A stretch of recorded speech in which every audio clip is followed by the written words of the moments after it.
Gates open, they're up and racing. Restless Heart, Kate Ganda moving up in between runners. Vanguard, Jet Setter Slim also moving up. Then on the outside, Master K. Then followed over by entry number 9, and that's Suerte Lang as they race towards the last 900.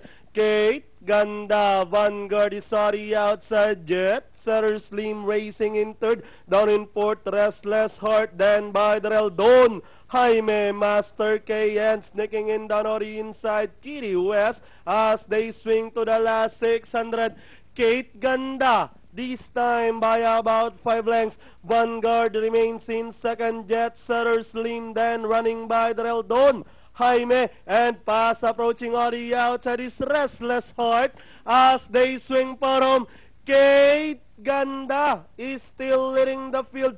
Vanguard remains in second, moving up Jet Setter Slim, Kitty West, and Restless Heart. With the last 150 more to run, Kate Ganda, Vanguard finds some opening down on the inside and now grabbing the lead.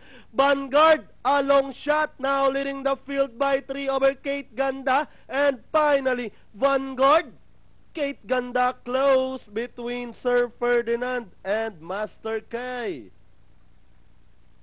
Isa sa mga dihado yun.